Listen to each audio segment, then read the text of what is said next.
প্রায় সকালের দিকে আমি আনিকাদের বাসায় চলে আসি।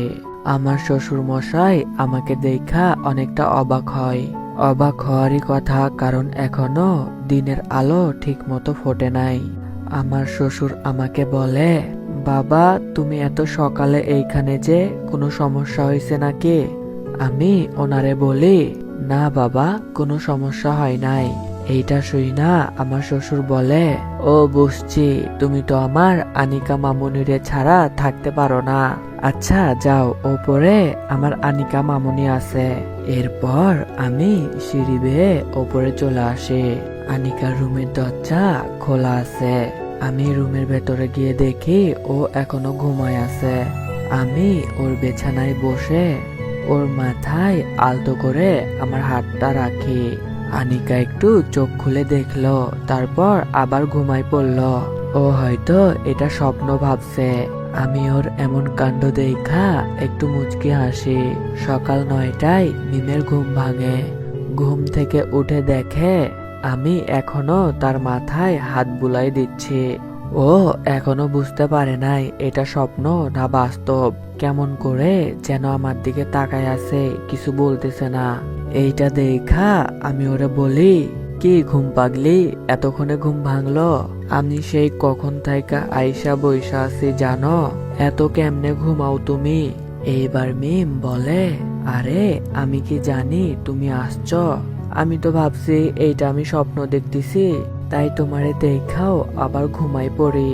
কারণ তোমার তো এমন সময় আসার কথা না। কেন, আমি কি আমার বউয়ের কাছে আসতে পারি না? আমার যখন মন হবে আমি তখন আসব। আনিকা বলে, তোমারে আসতে বারণ করছে কে? হ্যাঁ, আমি ওর গাল টাইনা বলি, আমাকে বারণ করার কারো কলিজা আছে নাকি? এবার আনিকা হাইসা বলে, হইছে, আর ঝাড়ি মারতে হবে না। আমি শুনছি তুমি আমাদের বিয়ের সময় কতটা ভয়ে ছিলা। আনিকার সাথে এসব কথা বলতেছি, তখনই আম্মু আমার ফোনে ফোন দেয়। আমি ফোনটা রিসিভ করে, হ্যালো আম্মু, বলো। আম্মু ফোনের ওই পাশ থেকে বলে, কি রে বাবা, তুই কোথায় আসস? এই তো আম্মু, আমি আনিকার বাসায় আসছি। আম্মু বলে, আব্বু রনিরে তো কোথাও পাওয়া যাচ্ছে না। তুই কি জানোস রনি কোথায় আছে? ভাবি তো কান্না করে একাকার অবস্থা কইরা ফেলছে। আমি আম্মুরে বলি, আম্মু আমি তো জানি না রনি কোথায় আছে। ও আবার কোথায় যাবে, দেখবা ঠিক চলে আসবে। আম্মু বলে, আচ্ছা বাবা এখন রাখ, আমি তোর আন্টিদের বাসা থেকে একটু ঘুরে আসি। এরপর আম্মু ফোনটা কাইটা দেয়। আনিকা বলে, কি হয়েছে, আম্মু কি বলতেছিল তোমাকে? আমি আনিকারে বলি, রনিকে নাকি খুঁজে পাওয়া যাচ্ছে না, তাই ফোন দিছিল। আনিকা বলে, খুঁজে পাওয়া যাচ্ছে না মানে? আরে বউ, তুমি এত চিন্তা করতেছো কেন? আছে হয়তো কোথাও। আনিকা বলে, তোমার কি একটু টেনশন হচ্ছে না রনিকে নিয়ে? আমি ওরে বলি, আরে এসব বাদ দাও তো, চলো আমরা দুইজনে সকালে নাস্তা করি, অনেক ক্ষুধা পাইছে আমার। ও বলে, আচ্ছা চলো, আমি ফুপুকে বলতেছি, উনি আমাদের জন্য নাস্তা তৈরি করবে। এরপর আমরা নিচে চলে আসি। আমার শ্বশুর বাড়িতে থাকা সব মানুষের সাথে কথা বলি। এরা সবাই গুন্ডা মাস্তান হলেও মনের দিক দিয়ে অনেক ভালো। আজ 3 দিন হলো রনি নিখোঁজ। ওর ফ্যামিলি থানাতে মিসিং ডায়েরি করছিল, কিন্তু তাতেও কোনো কাজ হয় নাই, আর কোনোদিন হবেও না। রনিরে আমি ওর সঠিক জায়গাতে পাঠাই দিছি। রাতে আমি আর আনিকা পাশাপাশি শুয়ে আছি। আচ্ছা বউ, তুমি কি ছেলে বাবু চাও নাকি মেয়ে? আনিকা বলে, আমি তো তোমার মতো একটা রাজকুমার চাই। আমি ওরে বলি, কিন্তু আমার তো একটা পরিচয় ঠিক তোমার মতো। ও বলে, না, আমার একটা রাজকুমার লাগবে। তাই আমি ওরে বলি, আচ্ছা সমস্যা নাই, এইবার পরি না হইলে পরের বার আবার মিশনে নাইমা পড়বো। এই কথা শুনে মিম অনেকটা লজ্জা পায়। আরে পাগলি, এত লজ্জা পাওয়ার কি আছে? হ্যাঁ, ও বলে, শয়তান একটা, তোমার মুখে কি কিছু আটকায় না? আরে আটকাবে কেন, যা সত্যি তাই তো বললাম। এইভাবে করে দেখতে দেখতে আরো একটা মাস কাইটা যায়। আমি আমার শ্বশুর বাড়ি থেকেই অফিস করতেছি। যদিও এখন আমাদের ক্ষতি করার মতো কেউ নাই, তবুও কেন জানি আনিকারে ছাড়া থাকতে আমার অনেকটা ভয় করে। আমি সব সময় আনিকারে চোখে চোখে রাখি।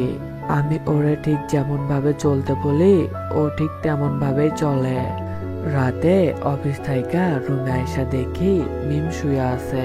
আমারে দেখা সে বলে, আজ এত দেরি হলো যে আসতে? আমি ওরে বলি, আর বইলো না, আজ অফিসে অনেক কাজ ছিল। অবশ্য আব্বু বলছিল যাতে আমি বাসায় চইলা যাই, কিন্তু আব্বুর তো অনেক বয়স হয়েছে তাই না, তাই আমি সব কাজ শেষ করে তারপর বাসায় আসি। এই কথা শুনে আনিকা বলে, এই জন্য তো বলি আমার বর কোটিতে একটা। হইছে বউ, আর পাম দিতে হবে না। এইটা শুই না আনিকা রাইকা বলে, যা সর খটাসের বাচ্চা খটাস, ভালো কথা বলতেছি তার দুনিয়া নাই। আমি আনিকারে বলি, তোমার সাথে এখন আমার ঝগড়া করার সময় নাই। আমি এখন আমার পিচ্চির সাথে খেলা করব। এরপর আমি আনিকার পেটে আমার কানটা লাগাই। এইটা দেখা আনিকা বলে, এই যে ফাজিল, এসব কি হচ্ছে হ্যাঁ? আমি ওরে বলি, কি আবার হবে, আমি আমার বাবুর সাথে কথা বলতেছি। ও বলে, তা তোমার বাবু কি বলতিছে তোমাকে? আমি মিমের পেটে চুমু খায়া বলি, আমার বাবু আমাকে বলতিছে, আব্বু আমাকে একটা কিসি দাও। এইটা শুই না আনিকা বলে, আর কিছু বলতেছে না তোমার বাবু? হ্যাঁ বলতিছে তো। সে বলতিছে, এখন আমার আম্মু মানে তোমার বউকে নিয়ে শুয়া পড়ো। এই কথা বলতে দেরি আনিকার আমার বুকে আসতে দেরি হয় না। প্রায় অনেকক্ষণ আনিকা আমার বুকে চুপচাপ ছিল। তারপর সে বলে, ফয়সাল একটা কথা বলবো? আরে একটা কেন, হাজারটা বলো। ও বলে, জানো আমি শুনেছি বেবি হওয়ার সময় অনেকে মারা যায়, তাই আমি যদি মারা যাই। আনিকা ওর পুরো কথা শেষ করার আগে আমি ওর মুখে আমার হাতটা দিয়া চাইপা ধরি। আরে পাগলি, কি বলতিছো এইসব? এমন কিছুই হবে না, আল্লাহর ওপর ভরসা রাখো। ও বলে, ফয়সাল আমার না সত্যি অনেক ভয় করতেছে। জানো আমার না অনেকগুলা স্বপ্ন আছে, তুমি, আমি, আমাদের বাবু, আম্মু, আব্বু সবাই মিলে একসাথে ঘুরতে যাব, অনেক মজা করব আমরা। এরপর আমাদের বাবু যখন আমারে অনেক জ্বালাইবে তখন আমি তারে বকা দিব, আর সে আমার নামে তোমার কাছে নালিশ করবে, আর তুমি তখন আইসা আমারে বকা দিবা। ওর কথা শুই না আমি ওরে বলি, আরে পাগলি তুমি কান্না করতেছো কেন? তুমি যেগুলা বললা না ওইগুলা সবই হবে, দেখো। আমি জানি না ফয়সাল, আমার কেন জানি মনে হইতিছে আমি তোমাদের সবাইকে ছেড়ে অনেক দূরে চইলা যাব, কিন্তু বিশ্বাস করো আমি কখনোই এমনটা চাই না। আমি সব সময় তোমার সাথে থাকতে চাই, অনেক ভালোবাসি তোমাকে, অনেক বছর বাঁচতে চাই তোমার সাথে। আমি আনিকার চোখের পানি মুছাই দিয়া বলি, অনেক রাত হইছে, এখন ঘুমাও। সত্যি বলতে আনিকার কথা শুই না আমার অনেক ভয় করতেছে। সত্যি যদি এমন কিছু হয় তাহলে আমার কি হবে? আমি কেমনে থাকবো তাকে ছাড়া? আরে ধুর, কি সব ভাবতেছে এগুলা, এমন কিছুই হবে না। আল্লাহ কিছুতেই আমার সাথে এমনটা করতে পারে না। আল্লাহ তুমি তো জানো আমি আনিকারে কতটা ভালোবাসি, ওর যদি কিছু হয়ে যায় তাহলে তো আমি আর এই দুনিয়াতে থাকতে পারবো না, আমার সবকিছু এলোমেলো হয়ে যাবে। তুমি তো আমার কাছ থেকে আমার কলিজার বোন রে কাইরা নিছ, তুমি প্লিজ আনিকারে আমার কাছ থেকে কাইরা নিও না। ওই মেয়েটারে আমি অনেক কষ্ট দিছি, বুঝা হোক না বুঝা হোক কষ্ট তো দিছি তাই না? আমি ওরে যত কষ্ট দিছি তার কোটি গুণ আমি ওরে ভালোবাসতে চাই খোদা। তোমার কাছে আমার একটাই চাওয়া, আমার সন্তান আর আমার বউয়ের যাতে কোনো ক্ষতি না হয়। এই যে বাবা ছেলে রুমের মধ্যে এইভাবে খেলাধুলা করলে আমি রুমটা গুছাবো কি করে হ্যাঁ? আমি আমার ছেলে আশিকের সাথে বিছানায় খেলতেছিলাম, তখনই আনিকা আয়শা এই কথাটা বলে। তাই আমি ওরে বলি, কেন তোমার কি হিংসা হইতেছে? ও বলে আমার কেন হিংসা হবে, আর এই যে পিচ্চি শয়তান, তোমারে না কতবার বলছি বিছানা ওলট পালট করবা না, এইবার কিন্তু তোমারে পিটাবো বইলা দিলাম। তোমার আব্বুও তোমারে বাঁচাইতে পারবে না। ওই ছেড়ি, তোর তো সাহস কম না, তুই আমার সামনে আমার ছেলেরে বকা দিস। আমার কথা শুই না আনিকা বলে, তো কি করতাম আমি বলো, তোমার ছেলে আমাকে সারাদিন জ্বালায়। আমি আনিকারে বলি, দাঁড়াও তোমার জ্বালা আমি আরো বাড়াইতেছি। এই যে আশিক আব্বু, তুমি তোমার দাদুর কাছে গিয়া খেলা করো, ঠিক আছে?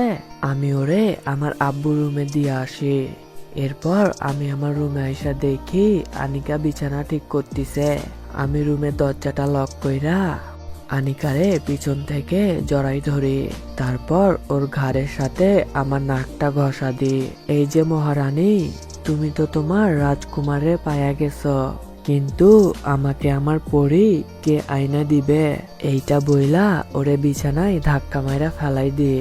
ও বলে, দেখো ফয়সাল, এসব কিন্তু ঠিক হচ্ছে না, বাবু এক্ষুনি চলে এসে কান্না করবে কিন্তু। আমি ওর মুখের কাছে গিয়া বলি, বাবু তো আসবে না, বাবুরে দিয়ে আসছি না আব্বুর রুমে, চলো এখন আমরা পরি আনার মিশনে নাইমা পড়ি। হে গাইজ, আসসালামু আলাইকুম। গল্পটা এখানে শেষ হচ্ছে। যদি গল্পটা আপনাদের একটুও ভালো লেগে থাকে তো অবশ্যই কমেন্ট করে জানাবেন যে গল্পটা আপনাদের কেমন লাগছে। তো চলেন বেশি দেরি না করে কালকের কমেন্টের রিপ্লাই গুলা দিয়ে দিই। এর যে ফয়সাল ভাই কমেন্ট করছে, ভাইয়া একটা কথা বলি প্লিজ রিপ্লাই দিতে হবে। আমার জিএফ আপনার ভিডিও দেখে, তো আমি চাই আমার হয়ে তাকে একটু বলে দিবেন আমি ওকে অনেক ভালোবাসি। আর হ্যাঁ, আমার নাম কিন্তু ফয়সাল, প্লিজ ভাইয়া রিপ্লাই দিয়েন। এই যে দেখো রিপ্লাই দিয়া দিলাম। আর যে এই ফয়সাল ভাইয়ের জিএফ, তারে বলতেছি আমাদের ফয়সাল ভাই আপনারে অনেক বেশি ভালোবাসে, প্লিজ আপনি তারে কখনো ছাইরা যায়েন না। জেরিন ইসলাম যারা আপু কমেন্ট করছে, এই কমেন্ট না পড়লে তোমার বিয়ে হবে না, প্লিজ রিপ্লাই। এই যে আপু দেখেন রিপ্লাই দিয়া দিলাম, এবার তো বিয়ে হবে তাই না? এরপরেও যদি আমার বিয়ে না হয় না, তাহলে আপনার নামে থানায় মামলা করব। এই যে অ্যাংরি 44 ভাই কমেন্ট করছে, ভাইয়া আপনার বয়সটা না আমার ভাইয়ার মতো, আমার ভাইয়া মারা গেছে, ভাইয়া আমার কমেন্টটা পড়ো। এই যে দেখো ভাইয়া তোমার কমেন্টটা পড়ে দিছি। আর আমরা সবাই দোয়া করি যাতে তোমার ভাইয়াকে আল্লাহ তাআলা জান্নাতবাসী করুক। আরো অনেকেই কমেন্ট করছে, সবার কমেন্টে রিপ্লাই দিতে গেলে আজকে পুরো দিন শেষ হয়ে যাবে, তাও আমি চেষ্টা করব লিখে লিখে সবার কমেন্টে রিপ্লাই দেওয়ার। এই ভিডিও শেষ করার আগে একটা কথা বলতে চাই যে এই গল্পটা আপনাদের কেমন লাগছে অবশ্যই কমেন্ট করে জানাবেন। আর এরপরে নতুন একটা গল্প নিয়ে আসতেছি, যেটা একেবারে রিয়েল একটা লাভ স্টোরি। তো সে অবধি সবাই আমার সাথেই থাকেন। আর যারা যারা এখনো আমার চ্যানেলটা সাবস্ক্রাইব করেন নাই, তারা আমার চ্যানেলটা সাবস্ক্রাইব কইরা দেন। কেমনে করবেন, কিভাবে করবেন কিচ্ছু জানি না, কিন্তু আমার চ্যানেলটা সাবস্ক্রাইব হওয়া চাই।